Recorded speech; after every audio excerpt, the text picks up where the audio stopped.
In this issue, I want to talk about House Bill 76 and the importance of getting House Bill 76 passed. We've almost gotten it passed a few times. It's very, very, very close. And I think the more people that understand the House Bill 76, the more they're on board with it. I've knocked on over 600 doors already, and nobody's heard House Bill 76. So when I explained it to them, I haven't had one person tell me yet that they didn't like it. When I told them it's going to be, the school portion of the property tax is going to be eliminated, and it was going to basically be replaced with an increase of the sales tax from 6 to 7%, and the income tax from 3.08 to 4.95. The beauty of that is everybody's going to contribute. See, unlike what they do now, they just keep on hitting the same homeowners all the time, all the time, all the time. So imagine if we did pass House Bill 76, which we will. You know, I'm optimistic it will pass. Imagine the housing market. Imagine how many young couples would actually buy a house. Actually, how many elderly couples would be able to keep their house without being evicted, foreclosed on, or share sale, whatever the case may be. That's bad.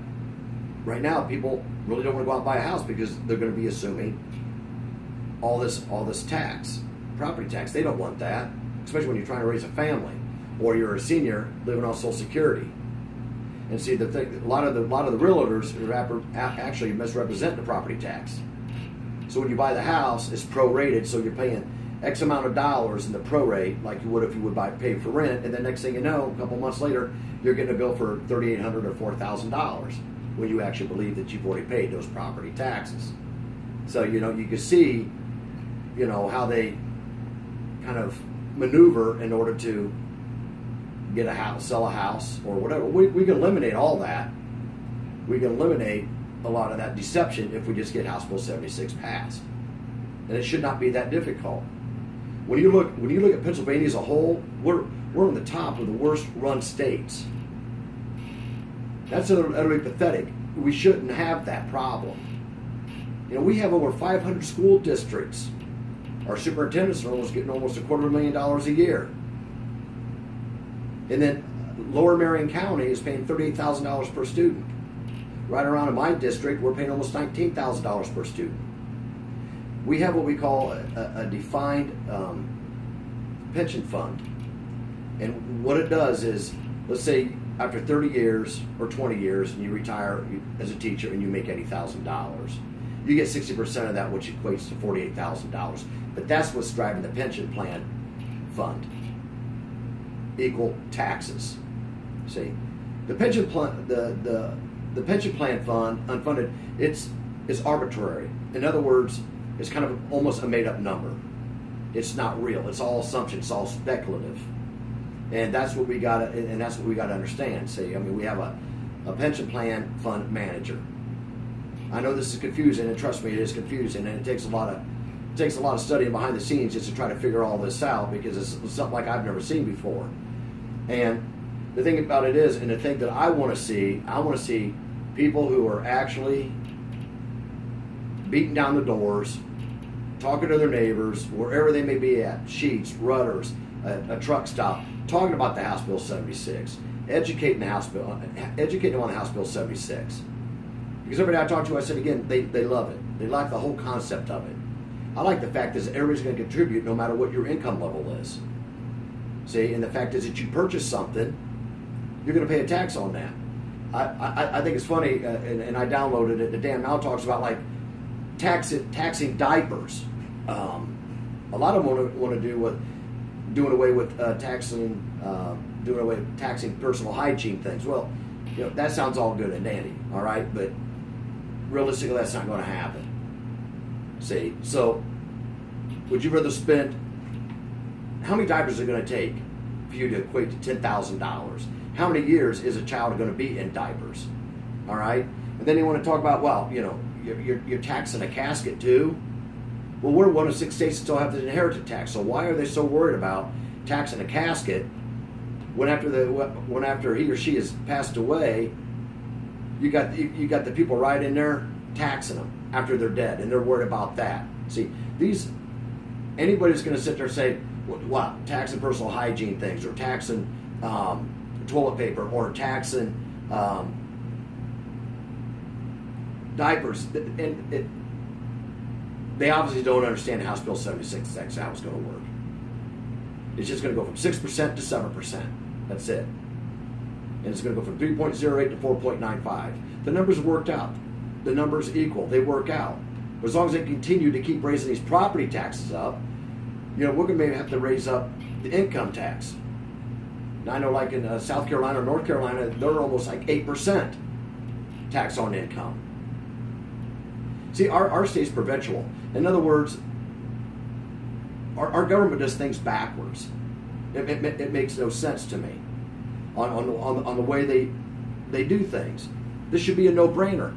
When you stop and think about, we're one of the worst run states in the United States. That's something you want to put down on your resume. We're one of 10 states that have a full-time legislative body. We have the second highest paid legislators in the United States. So you think for all that money, we should be able to have a pretty well-run state. I would think so. And I'm thinking like the corporate tax. You want to help this? Okay, let's look at the corporate tax.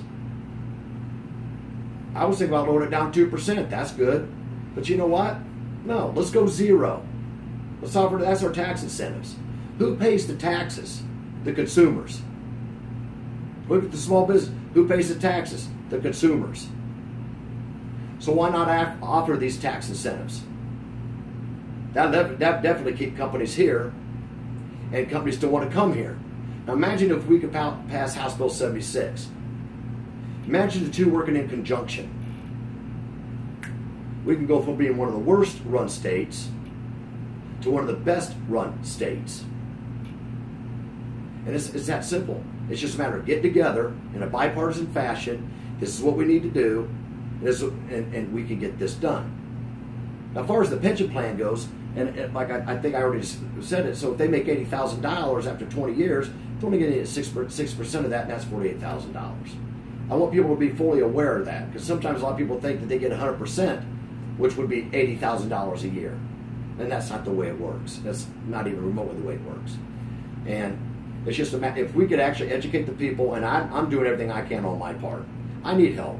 No man's an island. I need help. For those people that are out there busting their dairy air, trying to educate the people on House Bill 76, we need to work together. Instead of just having this back and forth stuff, on Facebook or whatever it is. We need to work together. We need to come together. Loyalty is what's going to get this bill passed. Not these politicians who are looking at political expediency and just jump on board. Like Dan Mao, who was never for House Bill 76, even when it was House Bill 1776. He was never for this bill. He told Sheriff Mueller and Jeff Trish that it would never work. Jeff Trish actually had to explain the bill to Dan Mao. Yes, so that's amazing to me that you actually got to, explain a bill to a representative. You think he would be on top of the issues. And I just find that, those kind of stuff, and I really believe that he's a rhino, just to add on to that. Why? It's because a real conservative would not try to bring a casino into Gettysburg 2 or 3 times. When you look at all the negative connotations that a casino brings with it, what conservative would want a casino in their town? Not any conservative that I know, trust me. And I'm a very, very conservative guy. I can't look across party lines. So that's everything he does, and I download this stuff so people can see. They want to talk about all of these things, like realtors misrepresenting the property tax. Wow, what a surprise. We got to be honest with the people. There's power in numbers. If you're not for House Bill 76, don't elect them. If a candidate's running for office and they're not for House Bill 76, don't elect them. The union is big. It is strong in Pennsylvania. Like I said, we've had over 500 school districts. But we can't beat them if we get our message out. If we can get our message out and let the people understand what it is, how it's going to work, how many people are going to say no to that? Frankly, I would like to talk to somebody who would say no to that, because I wouldn't believe it unless I actually heard it. And I want to hear them explain to me why they would be for House Bill 76. This bill can work. We can lower the corporate tax down to 0, because the people pay the taxes anyway. Firemen, police, they're going to be protected. They're their retirement comes from sales tax and the municipality taxes. So that's where I stand on this. I'm passionate about it because I believe in it. And nothing I hate worse is seeing an elderly couple, evicted from their home. And frankly, I don't know why a sheriff should have to go out and hand somebody a sheriff's notice. He's not the one that did it. Why should he have the responsibility to do that? I would never want to do that. How about those politicians up there? You know, there's some of the second highest paid representatives in the country. Almost the largest body of representatives in the country. And what do we get for our money? Nothing. So why don't they go and knock on the door and say, I'm the reason why you're being evicted from your home? That sounds fair to me. You know, assume the responsibility. Don't blame everything on the governor. Don't blame everything over here. Assume some responsibility. Stop this pitter-patting stuff around. It's not flying. Come together, work together. We can get this bill passed. Let's take it to the people. Once the people band together collectively, there is power. They can defeat the school union. They could vote out the guys that are not for House Bill 76, and they could vote out the guys that they know that weren't for House Bill 76. They're just looking for political expediency because what they want to do is keep that cushy job. And that's all the bottom line. It's a matter of fighting for something. It's a matter of fight for principle. Frankly, in the Commonwealth, they actually mentioned property rights. They go that far. Another thing that my opponent, Dan Mal, doesn't understand is he said a Commonwealth can't file bankruptcy. Well, no state can file bankruptcy. But the municipalities can in every state. So I think that if you're going to be a representative, I think it behooves them to understand the issues, understand the bankruptcy laws, understand House Bill 76, how it's going to work. You know, he just come out with a thing now. I just got from the Republican Adams County Republican Committee. Now he's on a board with Welfare Work Program, which that's a play right out of Donald Trump. I wonder if this guy ever comes up with anything on his own besides Tourette's syndrome, awareness. I mean, I don't understand, but that's neither here nor there. I'm not going to have any problem beating him. Why? Because I'm going to go to every door by myself, and that's why I started so early, and to spread the message. I don't need anybody to do it for me. I'll do it on my own. That's what a representative should do. People should know who they're voting for. Get to know who they're voting for. And if they have an issue, the representative should get back with them in a timely manner. They're our boss. We're not their boss. And that's where I'm at, and I'm very passionate about it, as you can well see. And I want to see this state get back. This state could be a glorious state to live in. We're losing too many people. We're losing manufacturing. This is civils coming together, passing House Bill 76. That's all it is. I want to thank you for your time, and I hope you enjoyed my passion.